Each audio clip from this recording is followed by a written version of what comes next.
Amém. Você, por favor, abra sua Bíblia. Nós vamos meditar na palavra de Deus.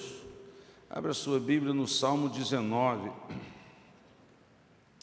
Salmo 19, do verso 7 ao verso 11. Salmo 19, do versículo 7, um texto bastante conhecido da maioria dos irmãos, eu creio. Salmo 19, 7 diz: a lei do Senhor é perfeita e revigora a alma. Os testemunhos do Senhor são dignos de confiança e tornam sábios os inexperientes. Os preceitos do Senhor são justos e dão alegria ao coração. Os mandamentos do Senhor são límpidos e trazem luz aos olhos. O temor do Senhor é puro e dura para sempre.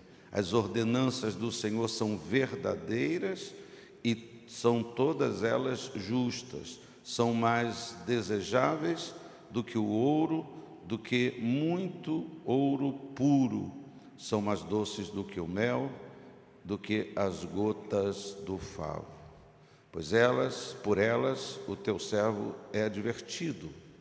Há grande recompensa em obedecer-lhes. Até aqui, Pai, nós te pedimos que o Senhor fale conosco através da tua palavra nesta manhã e que a tua palavra, o estar aqui, esse encontro, esta reunião toda, Pai, que tenha influência na nossa vida, influência no nosso amanhã, na nossa caminhada, que a tua palavra gere mudança de atitude, que a tua palavra influencie as nossas decisões, que a tua palavra nos capacite, nos dando força, graça, ânimo, Senhor, para seguir, para viver, para fazer a tua vontade. Pai, eu oro e te agradeço por tudo. Teu nome seja glorificado. Amém. Graças a Deus. Na quinta-feira eu preguei uma mensagem dizendo, com esse título, a lei que não muda. Eu me senti encorajado a seguir com vários pensamentos nessa linha. E eu quero nesta manhã dizer para você que uma das coisas, queridos, que nós não podemos deixar de relembrar, ou de lembrar novamente, é que as leis de Deus, elas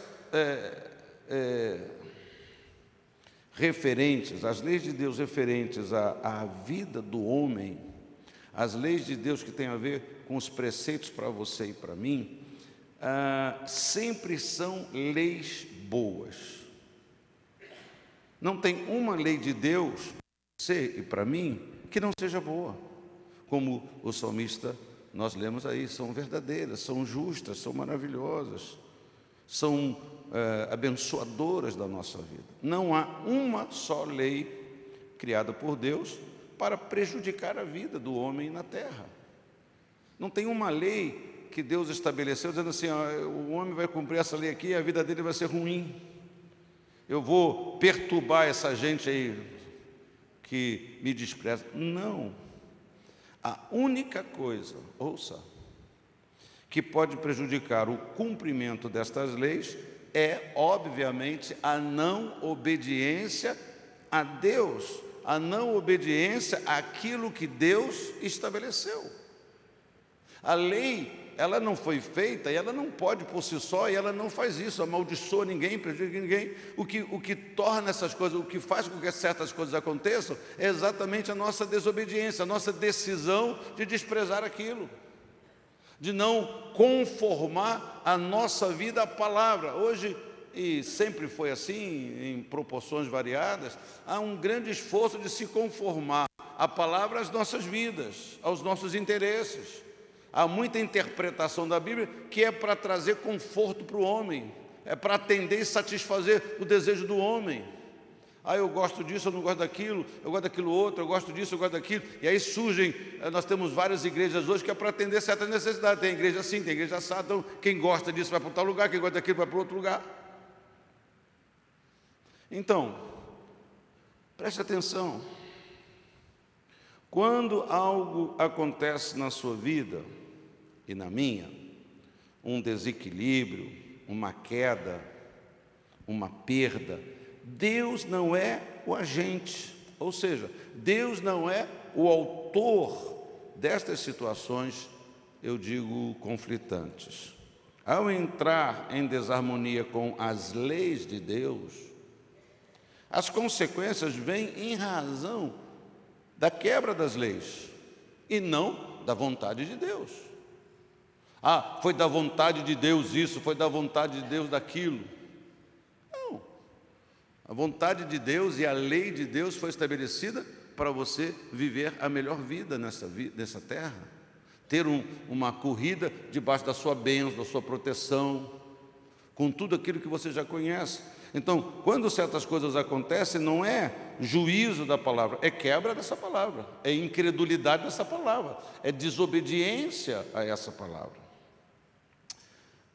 Deuteronômio 11, 26, eu leio, diz assim: prestem atenção, hoje estou pondo diante de vocês a bênção e a maldição. Vocês terão bênção se obedecerem aos mandamentos do Senhor, o seu Deus, que hoje lhes estou dando, mas terão maldição se desobedecerem os mandamentos do Senhor, o seu Deus, e se afastarem do caminho que hoje lhes ordeno para seguir deuses desconhecidos. Observe que o que eu estou dizendo, baseado nesse versículo e no que o salmista diz, é simplesmente uma questão de escolha. Como a tradução NVI diz, é uma questão de opção. Qual a opção? Quando a gente fala em opção, em escolha, em livre-arbítrio, é muito legal isso, porque Deus podia ter dado nenhuma opção, só uma opção. Deus podia tratar a gente de uma maneira e todo mundo, mas Deus nos deu entendimento, né? Eu hoje, nem sei como isso aconteceu, isso é raríssimo, eu esqueci de trazer o cinto. Me arrumei, vim para cá ontem de noite, aí não trouxe o cinto. Eu estava falando com uma pessoa que, eu já disse isso aqui, esquecer, está ficando velho, né? Não, esquecer, todo mundo esquece. Aliás, eu estava me lembrando, olha aí, sinal de que eu não sou velho, que quando eu era mais jovem, eu me esquecia muito mais das coisas do que esqueço hoje. Na correria, né? Deixa a coisa para trás, esquece, não é? Eu já contei aqui na igreja uma experiência nesse assunto com a Marília, né? Marília que voltou para sua casa, para sua terra, para sua cidade, se aposentou. Marília trabalhava aqui na igreja. A Marília trabalhava comigo na secretaria, nas contas, nos pagamentos da igreja. E ela, Marília, isso aqui, ela dizia assim: pastor, me esqueci. Aí no outro dia sentava para ver, Marília, isso aqui, esqueci. Aquilo foi me irritando. E eu falei, Marília, poxa, como é que você se esquece? Você trabalha aqui para eu posso me esquecer, você não pode se esquecer de nada. E eu disse para Marília, eu não quero mais ouvir me esqueci. Tá bom. 2 dias depois ela se esqueceu de uma coisa novamente. E eu falei, Marília, isso aqui. Ela falou assim, não me lembrei. Não me lembrei. Porque eu tinha dito que não queria ouvir mais. Eu me esqueci. Esquecer é uma coisa do ser humano, né? Você não vai ver um cachorro, meu Deus, que eu esqueci. Não vai. Eu não tenho esse senso. Mas por exemplo, eu me esqueci do cinto, né? E, aliás, ontem foi um dia de muitos esquecimentos aqui, da minha parte, da Cátia. Sempre que você esquece certas coisas, dá uma certa tribulação, né? Eu vim com a camisa para fora, porque eu tinha um cinto azul. Como é que eu vim com um cinto azul, de pano, de jeans, né? Mas eu fui salvo por um pastor. Ele deu um cinto aqui muito bom. Vou ver se eu vou devolver ou não, se eu já vou tomar posse para sempre. Então, certas coisas estão atreladas ao ser humano, não é? Então, é preciso que você, e isso pode acontecer comigo, com você, essa coisa de esquecer, me esqueci da Bíblia, me esqueci daquela palavra, me esqueci do que Deus disse. Obviamente que, como eu me esqueci de um cinto, e você esquece de uma data, não sei se você foi cobrado pelo Dia Internacional da Mulher, eu fui cobrado pela minha mulher. Pois é, tal. 11h30 da noite, Dia Nacional da Mulher, sem me dar nenhuma chance de recuperação. Ela falou assim: poxa, você não me deu uma florzinha, não sei o quê, não sei o quê. Deixa para lá. 40 anos, eu vou fazer 40 anos. Então, ao criar a terra, irmãos, e tudo o que nela contém, Deus não só estabeleceu regras, normas para governar a terra, mas fez também provisão para manter a terra funcionando. Tudo que foi criado com um propósito definido. A ciência diz assim: o leão está no topo da cadeia alimentar do sistema, ecossistema. Não é isso? Tudo que Deus fez um para alimentar o outro, para alimentar o outro, para alimentar o outro, para alimentar o outro, para alimentar o outro. Né? A sustentação do universo, do sistema, do planeta. Se o homem não tivesse multiplicado, ficasse só Adão e Eva, estava tudo funcionando do mesmo jeito. Por mais animais que fossem produzidos, gerados. Então, tudo foi criado com um propósito definido.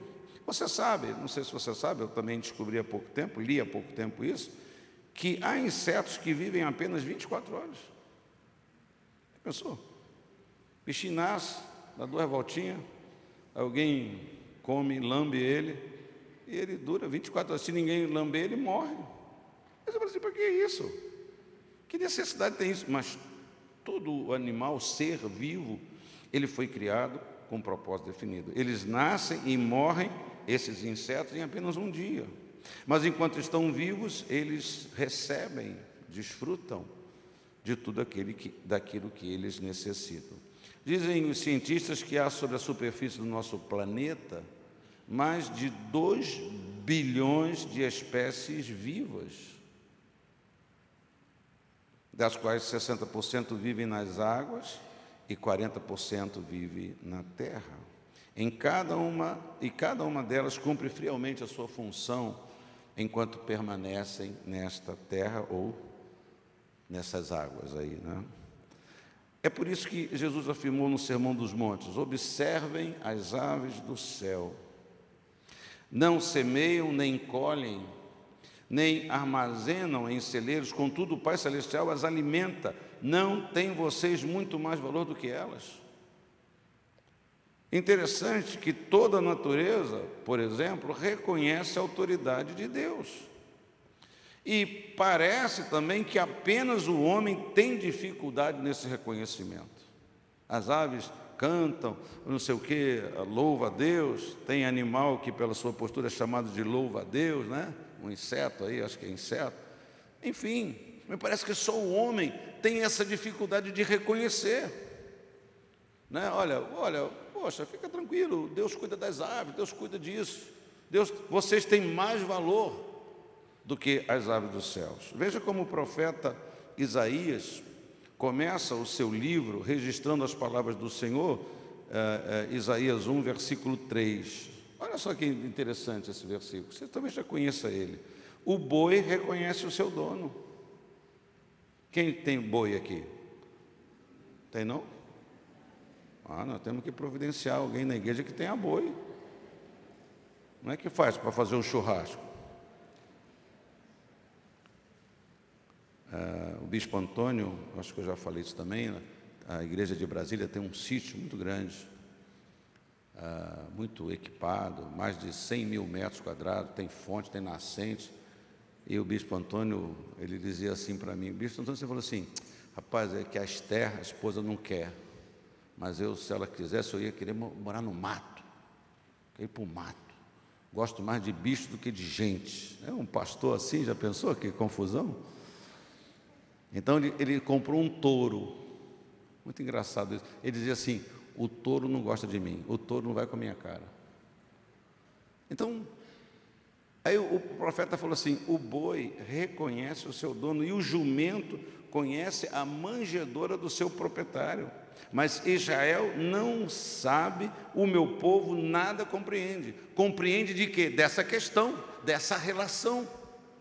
O jumento conhece a manjedoura do seu dono. O jumento sabe onde é que ele vai ser sustentado, sabe de onde vem a fonte dele, sabe de onde vem o alimento dele, sabe de onde vem o provento dele, do dono dele. O boi, ele conhece o seu dono. Quando uma pessoa compra uma propriedade, a primeira coisa que essa pessoa diz é: comprei para mim uma casa, comprei para mim um terreno, comprei para mim um prédio. Ela não percebe que tudo que foi criado já tem dono. Fala para o irmão do lado: tudo já tem dono, irmão. Você pensa que é você o dono, mas você é apenas o usuário temporário, a não ser a sua roupa, né? Que a roupa aí ela gasta, ela tem que ir para o lixo. A Bíblia diz, nós gostamos de citar, Salmo 24:1, do Senhor é a terra e tudo o que nela existe, o mundo e os que nele vivem. A Bíblia nos ensina que o ouro e a prata pertencem a Deus. Isso está no livro do profeta Ageu, capítulo 2, versículo 8, minha é a prata, meu ouro, na NVI está, tanto a prata quanto o ouro me pertencem, declara o Senhor. Eu fico pensando em alguém que juntou economia, comprou ouro, investiu em ouro, tem não sei quantos quilos de ouro, e lê a Bíblia, e lê Ageu, fala: está por fora esse cara, está doido. Só que o cara se esquece que aquele ouro sempre esteve na terra, que outra pessoa antes dele foi dona daquele ouro, e outra pessoa já foi dona, e outra pessoa já foi dona, e um dia outra pessoa vai ser dona, e quando ele morrer, alguém vai ser dono. Veja o que aconteceu quando esta harmonia entre o homem e as leis de Deus foi quebrada. Está em Gênesis 2:8. Ora, o Senhor Deus tinha plantado um jardim no Éden para o lado do leste, e ali colocou o homem que formara. Então o Senhor Deus fez nascer do solo todo tipo de árvores agradáveis aos olhos e boas para o alimento, e no meio do jardim estava a árvore da vida e a árvore do conhecimento do bem e do mal. Versículo 15, o Senhor colocou o homem no jardim para cuidar dele e cultivá-lo. E o Senhor Deus ordenou ao homem: coma livremente de qualquer árvore do jardim, mas não coma da árvore do conhecimento do bem e do mal, porque no dia em que dela comer, certamente você morrerá. Observe que Adão não tinha que trabalhar, no sentido que nós entendemos, né? O sentido hoje do trabalho. Deus não mandou ele fazer um pomar, Deus não mandou ele ensinar nada, Deus não mandou ele plantar mais sementes. Deus falou que ele podia desfrutar de tudo, só não podia desfrutar de uma árvore, só não podia comer o fruto de uma árvore. Então Deus fez nascer todo tipo de árvores agradáveis, não só aos olhos, mas também árvores boas para o alimento de Adão, né? Você sabe que tem árvores que elas são boas para os olhos, não é verdade? As flores, as plantas, né? Eu gosto muito de espirradeira. Quem tem espirradeira na sua casa? Tem espirradeira? Eu gosto de espirradeira. Eu gosto de buganvília, né? Uns meses depois que eu cheguei aqui, eu plantei um buganvília ali no cantinho, e todo dia eu chegava na igreja e orava por ele: ô Jesus, dá força para esse buganvília. Eu queria que ele cobrisse aqui o parapeito do nosso prédio até aqui, né? Mas são árvores que você, poxa lá, que linda, que cor, que brilho, que mistura, né? Mas tem árvores que são agradáveis aos olhos, né? Eu gosto muito de fruta, dentro da minha capacidade, eu como fruta. Agora eu estou meio que viciado numa uvinha redondinha, bem escurinha, sem caroço, docinha. E eu gosto de manga. Outro dia eu falei aqui que eu nunca mais consegui manga carlotinha, já te contei isso, né? Estou contando de novo, vai que a pessoa está aqui de novo e Deus opera novamente, né? Aí eu abri meu coração falando, e no outro culto aqui, a irmã trouxe uma caixa com manguinha carlotinha, né? Então, eu sempre que as árvores, as frutas, como que isso me abençoa, como que eu como com uma satisfação não só física, mas com uma satisfação assim de alma, de sentimento, né? Pensa bem, irmão, irmão, se você gosta, mas uma manga é uma coisa de Deus, aquela manga docinha. A minha mulher fala: está babando? Estou sempre babando quando como certas coisas. Então, imagina o jardim, ele tinha tudo, não tinha que trabalhar, não tinha que fazer nada. Um detalhe que a gente às vezes passa despercebido é que Deus colocou o Adão no jardim. Não significa que Deus deu o jardim para ele. Deus não deu o jardim para Adão. Deus colocou Adão no jardim para ele desfrutar, para ele ser abençoado. Ele apenas disse que Adão deveria cuidar, zelar o jardim, mas Deus deixou uma ordem importante: ele não devia tocar numa árvore. Os frutos daquela árvore não seriam bons para Adão, mas ele pensou que era o dono de todo o jardim, e a história nos diz que Adão acabou cedendo à tentação e comeu do fruto. Ouça, queridos, nunca houve um tempo na história, na relação do homem com Deus, em que Deus não tenha reservado para si alguma coisa no meio do meio físico em que o homem vive. Eu poderia citar vários exemplos, né? Da escravidão, do Egito, da saída, da conquista. Olha, vocês vão chegar em Jericó. Jericó é minha. Vocês vão destruir tudo, quebrar tudo, destruir tudo, matar todos os animais, todas as vacas, todos os... Jericó é a minha parte. Tem toda a terra para vocês, tem tudo que vocês vão conquistar, mas a primeira é minha. Se você for examinar a Bíblia, estudar a Bíblia, se você gosta de estudar a Bíblia, você vai achar esse princípio acontecendo em tantas coisas, em tantos momentos, em tantos lugares. Então, a pergunta que eu faço em relação à árvore do conhecimento do bem e do mal, a árvore que Deus falou para Adão assim: nessa árvore você não toca. Você já pensou nisso? Você acredita que Deus precisava daquela árvore? Será que Deus precisava daquela árvore? Ele criou todas. Deus seria menos Deus se ele perdesse o controle sobre aquela árvore? Ou Deus ficaria mais carente? Deus ficou incapacitado? Deus foi atingido porque Adão comeu de um fruto que ele disse para não comer? A verdade, queridos, o que Deus estava estabelecendo é uma regra. O que Deus estava estabelecendo é uma norma, uma lei. Ele quer fazer parte da vida do homem em todos os sentidos. Ele quer fazer parte da minha vida em todos os sentidos. Ele quer fazer parte da sua vida em todos os sentidos. É o meu orgulho. Não, Deus, aqui não se mete. Né? Nós, às vezes, eu estava dizendo lá para o pessoal da aula inaugural, às vezes você não quer compartilhar nada, você acha que é a sua vida, os seus problemas. Eu estava dizendo: todos nós precisamos de ajuda, irmão. Todos nós precisamos de ajuda. Até você que ficou calado e não disse amém, você precisa de ajuda. Precisa de ajuda até para dizer amém. Todos nós precisamos de ajuda. Mas às vezes eu entendo isso, eu também tenho isso na minha vida. Você não vai: eu não falo nada, é minha vida, eu vou lutar, eu vou resolver. Às vezes as coisas pioram e a gente chega ao ponto de não aguentar mais e ter que gritar até por ajuda, por socorro, né? Mas a gente tem esse princípio na nossa vida, no nosso coração, né?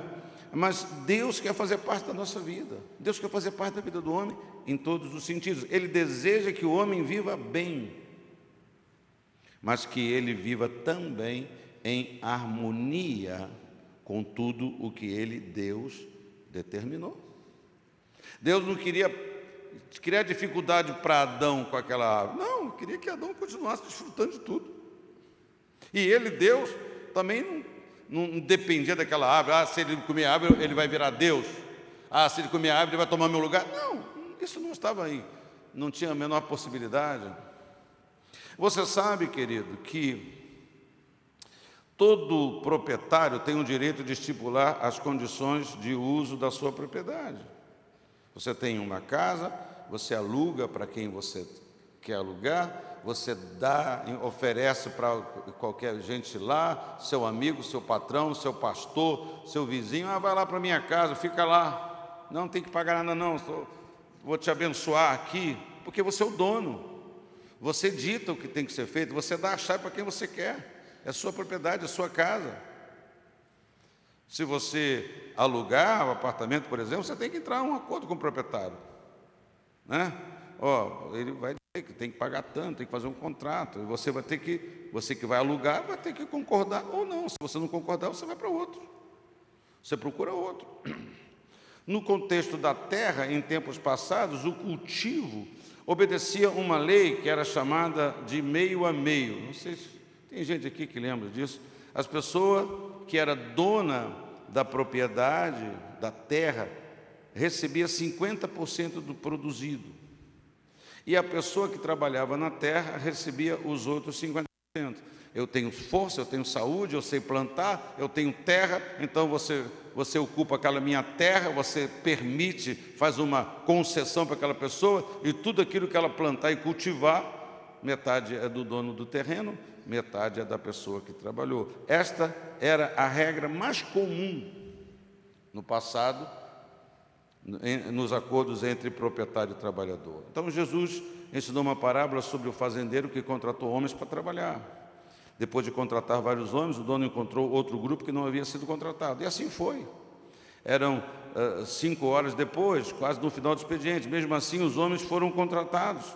No término do dia, o dono mandou pagar a todos o combinado, ou seja, o mesmo salário. Quem trabalhou 8, quem trabalhou 4, quem trabalhou 3, quem trabalhou 1, não importa. Você quer trabalhar para mim? O dia? Quero. Quanto é? 1 denário. Depois do meio-dia, você quer trabalhar? Quer 1 denário. O de manhã já estava lá trabalhando. Você conhece essa parábola? O grupo que trabalhou mais reclamou de ter recebido o mesmo que o grupo que trabalhou apenas 1 hora. O grupo que trabalhou apenas 3 horas. Aliás, os 2 grupos todos reclamaram daqueles que trabalharam 1 hora. O primeiro reclamou do que trabalhou metade do tempo, reclamou do que trabalhou 3, reclamou ainda do que trabalhou menos ainda. E todos, então, reclamaram daquele que trabalhou só 1 hora, muito menos do que os demais, para receber o mesmo salário. A resposta do dono da vinha foi, ele respondeu: amigo, não estou sendo injusto com você. Você não concordou em trabalhar por 1 denário? Receba o que é seu e vá. Eu quero dar o que foi contratado por último, o mesmo que eu lhe dei. E ele perguntou: não tenho o direito de fazer o que eu quero com o meu dinheiro? Tem. O que você está, ou você está com inveja porque eu sou generoso? O que eu quero que você preste atenção nesse ensinamento é que o dono estabeleceu um limite para todos. Não foi cada um que estabeleceu, ou poderia ter estabelecido se recusasse. Você vai lá, não, mas tem alguém trabalhando? Começa a fazer pergunta. Não quero não.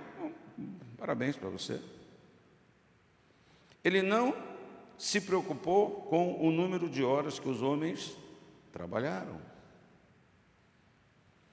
Ele estabeleceu uma regra, e a regra foi 1 denário para todo mundo. Deus também estabeleceu uma regra. E Ele, ao nos convocar para o seu serviço, Ele não estabeleceu a regra do meio a meio. Pelo contrário, Ele foi muito mais justo do que o dono da vinha. Ele estabeleceu o seguinte: você trabalha na minha vinha, você trabalha na minha terra, você trabalha na minha propriedade, e eu vou lhe dar 90% de tudo que você produzir. O acordo de Deus conosco, com a igreja, com o seu povo, foi altamente favorável àqueles que desfrutam, àqueles que trabalham, àqueles que produzem naquela terra. Ele disse: eu quero apenas 10% do que você conquistar. Os 90% são seus. Os 90% você faz o que você quiser. Mas ainda, obviamente, há pessoas como os primeiros trabalhadores da vinha, acham que Deus é injusto. Acreditam que não precisam seguir esta lei chamada lei fixa dos céus, que é o dízimo. Ouça, Deus não precisa do nosso dinheiro, como Ele não precisava da árvore que Ele disse para Adão não tocar. Deus não ficou menos sábio, porque a árvore era do conhecimento da vida, das coisas, do bem e do mal. Deus não ficou mais débil, Deus não ficou sem poder. Não, nada mudou. Assim como Deus não precisa do dinheiro, nosso dinheiro. Ele simplesmente estabeleceu uma lei para governar a sua vida, a sua casa. Ao entregar a Deus a parte que lhe cabe, nós estamos apenas obedecendo aquilo que foi estabelecido. Não é? É interessante que há muitas pessoas que têm o conhecimento disso, mas deliberadamente não. Eu gosto, está tudo certo, mas eu não concordo com o dízimo como?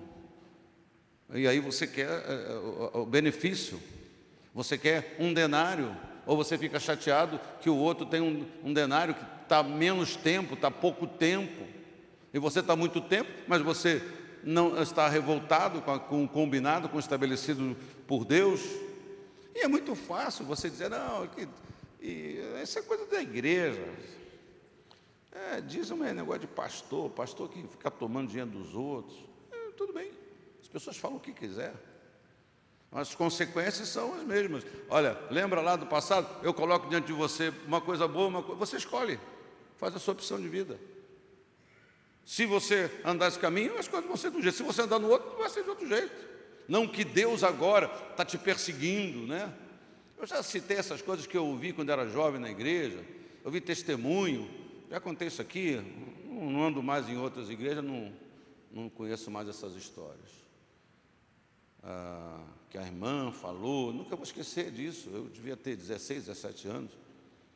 Olha, que ela não deu o dízimo, mas aí a máquina dela de lavar quebrou. E aí ela mandou consertar, e o valor do conserto era exatamente o dízimo. Então ela teve que dar o dízimo na marra. Só que deu para o lugar errado, deu para a loja de conserto de máquina. Como se Deus fosse um Deus assim, ou como se Deus fosse um Deus que aflige. Não, eu vou dar o dízimo, eu vou dar o meu dízimo contra a vontade, amargurado, porque senão eu vou ficar mal.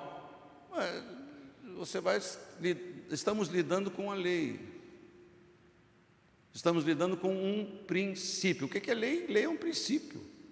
Você já parou para pensar como hoje a lei é uma coisa colocada como sendo uma coisa ruim? Tem muita lei injusta mesmo, tem muita lei que não devia nem existir. O Brasil devia ser um país que podia acabar, eliminar, limpar N leis que existem.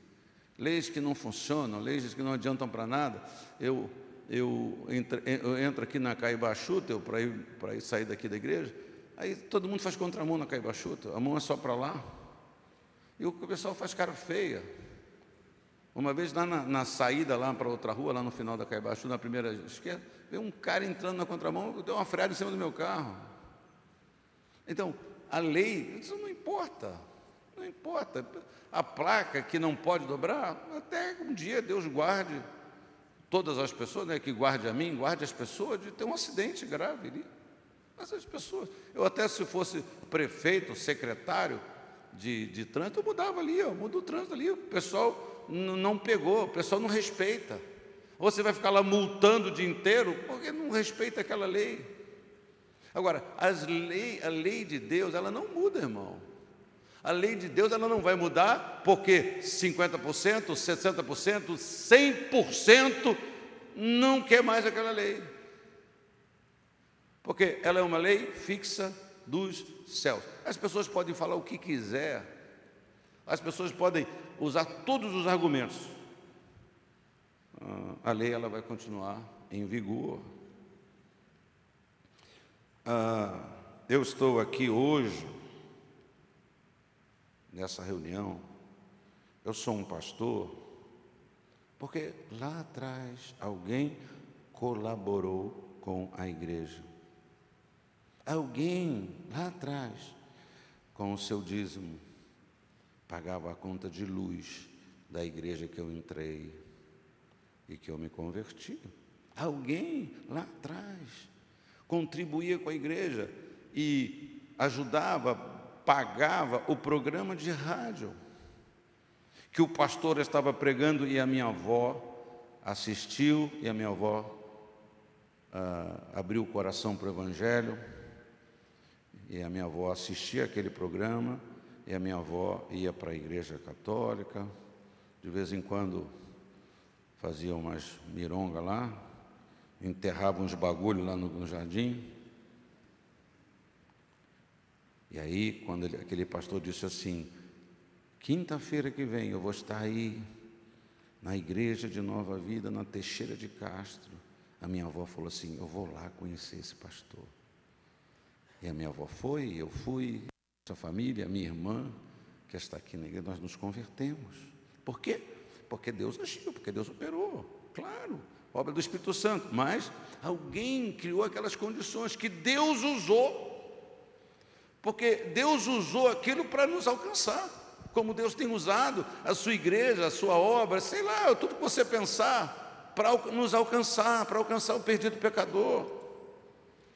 Se aquelas pessoas não fossem fiéis, se elas negassem trazer ao templo a parte que estabelecida por Deus, que pertence a Deus, com certeza aquela igreja não teria suas portas abertas. Eu não sei se você, mas eu sou grato a todas as pessoas anônimas que eu nunca conheci, que contribuíram para que eu ouvisse a palavra de Deus, de alguma maneira. O governo sempre está estabelecendo normas, por exemplo, com respeito à economia.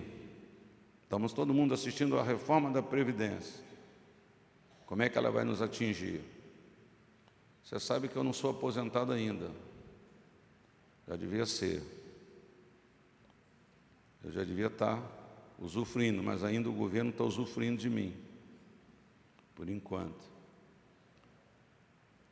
Você sabe que o governo estabelece que a gasolina vai subir, a gasolina sobe. Você ou paga, reclama, mas paga, ou deixa seu carro em casa. Os juros, em geral, são estabelecidos pelo governo. O preço da energia elétrica, pelo governo. Estamos sofrendo, entre aspas, aqui, porque o governador estabeleceu uma regra e está prejudicando as igrejas, está tirando um direito das igrejas. A nossa conta de luz, por conta disso, aumentou R$7.000. R$7.000. Se isso não for revertido, e vai ser revertido em nome de Jesus em breve, mas se não fosse revertido, você pensa, em 12 meses, quanto isso custaria para a igreja, para essa igreja? Não é verdade? E nós estamos ajuizando uma questão, fizemos isso essa semana, e vai ser incluídas as nossas igrejas filhas, não é? Éden, Jardim Anhangá, não sei qual outra. Tu lembra, não? Não, Lafayette, não. Recreio, a igreja do Recreio, né? Também vai entrar. Se bem que as igrejas pagam uma conta menor um pouquinho do que a nossa, uma paga 700, outra paga 1.000, então isso aí, prejuízo foi de 300, foi de 500, mas aqui em Caxias foi uma trombada. O governo estabelece normas, regras, com respeito à economia. E você pode achar tudo isso uma injustiça, mas você tem que cumprir a determinação do governo. Você pode falar mal, você pode criticar, ou você põe gasolina, não põe. Ou tu paga o preço, não paga. Vai para o posto pirata. Se a teu... eu fico amargurado quando vou em São Paulo. São Paulo, a gasolina, a última vez que eu fui lá, não sei, esse ano ainda, estava R$ 3,98, menos de R$ 4. Fico com raiva, fico amargurado.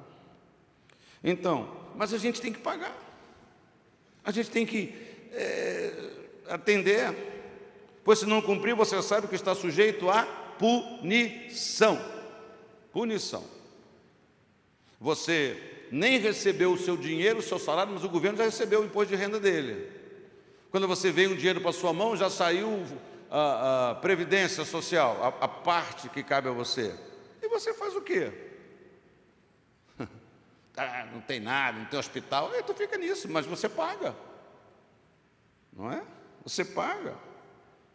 Ouça, nós devemos obedecer às leis de Deus, não por obrigação, e nem mesmo com receio das punições. Guarde isso. A lei do dízimo, além de ser uma lei moral, uma lei física, ela é, acima de tudo, uma lei espiritual. E as leis espirituais não podem ser cumpridas por obrigação. As leis espirituais não podem ser cumpridas por obrigação. Eu te louvarei. Eu não sei se você viu um videozinho, circulou aí no WhatsApp, eu recebi. A minha neta adora, que são uma dupla de meninas cantando. Fica tranquilo! Já assistiu isso? Não assistiu, não? Duas meninas cantando violão. Hein? Fica calmo! Gente, só de ouvir aquilo eu já fiquei atribulado. Aí eu mandei para o pastor Fernando um vídeo para estar vendo assim, é de Deus, essas meninas estão no espírito. Não é? Então você pode... precisa entender esse princípio, precisa entender esse valor. As leis espirituais não podem ser cumpridas por obrigação, por imposição, pelo grito. O dízimo perde o seu valor, para mim perde.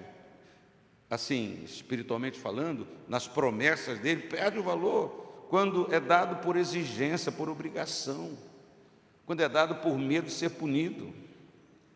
Há muitas formas de se contribuir para o trabalho de Deus. Você pode orar sistematicamente pela sua igreja, claro, pode e deve.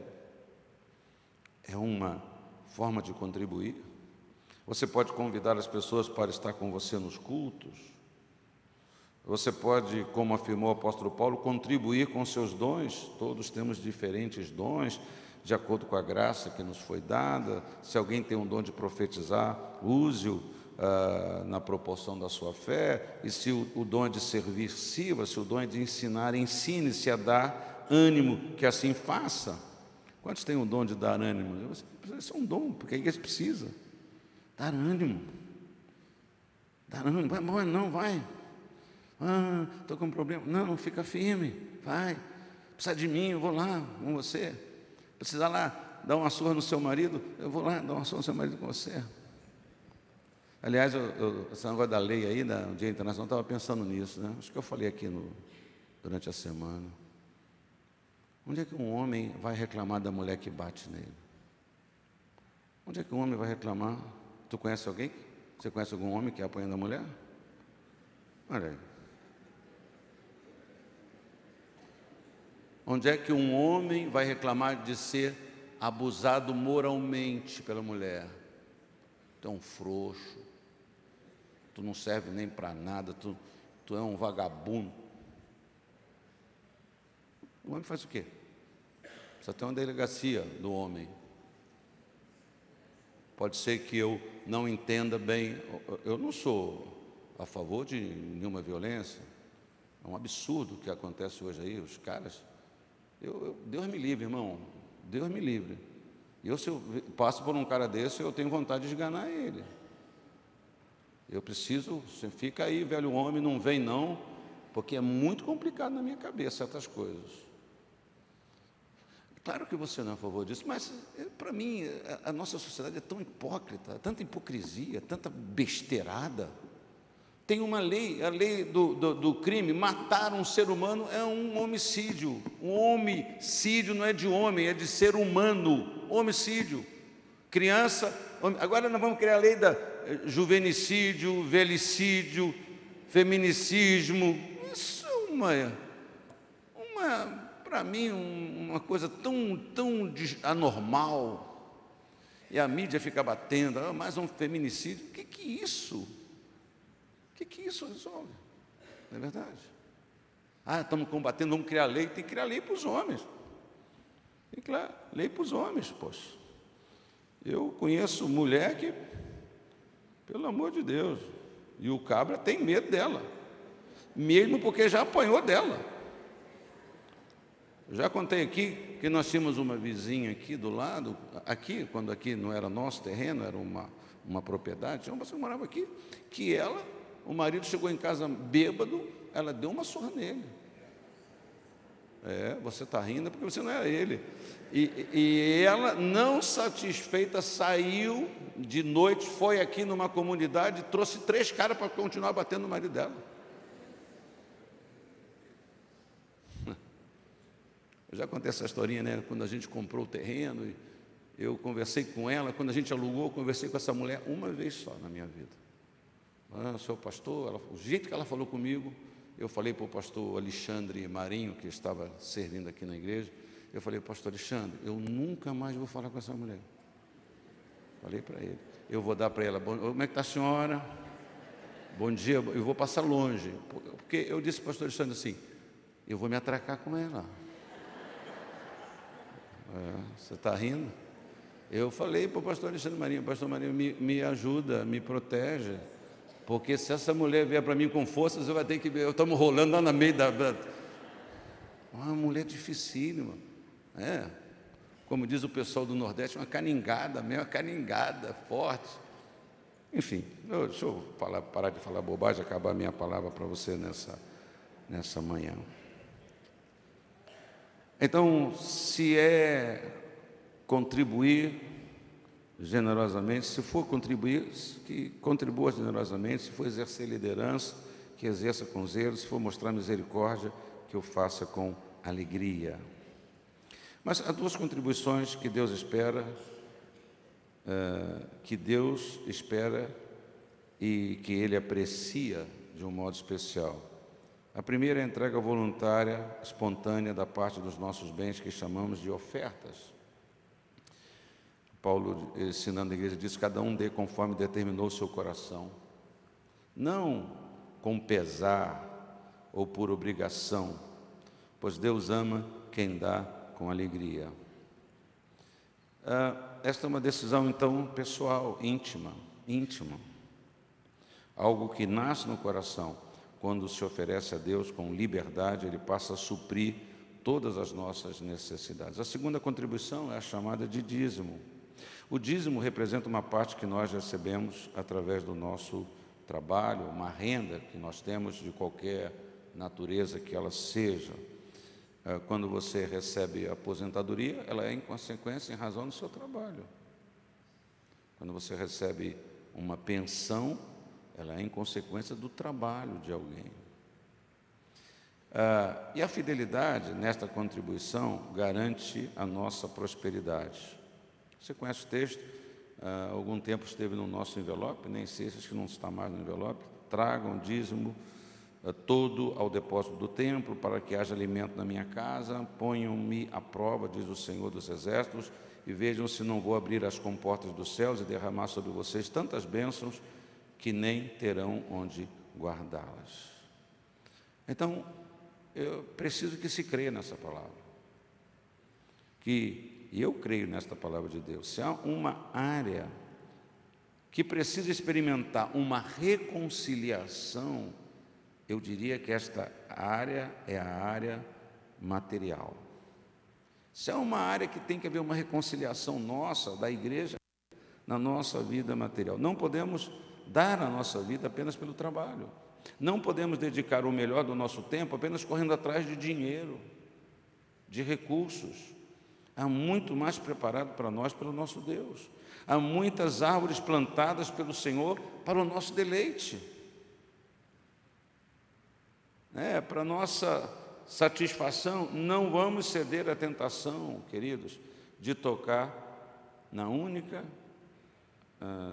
que não nos pertence. E uma última lembrança: a abundância de Deus que Deus nos promete deve abençoar a nossa vida, mas também deve ser estendida ao reino de Deus. Eu já falei isso aqui algumas vezes. Deus nos abençoa para quê?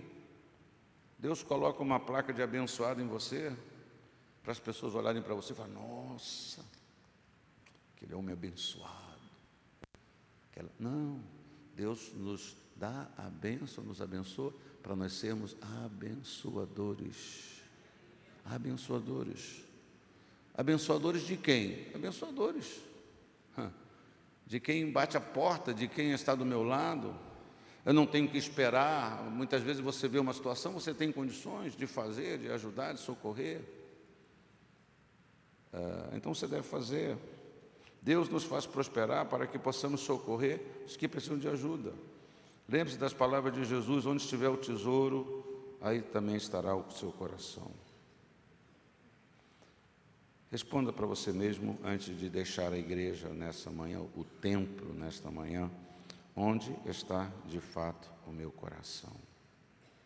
Aonde estiver o seu tesouro, ali também estará o seu coração. Responda para você mesmo: onde está de verdade meu coração? Curva a cabeça, feche os olhos. Vamos ter um momento de oração. Enquanto você ora, você responde àquilo que o Espírito Santo está falando no seu coração. Eu quero me despedir dos nossos amigos da internet. Desejo que Deus abençoe você, que você tenha um excelente domingo, um excelente dia, até novamente nos encontrarmos. Que Deus te abençoe rica e abundantemente.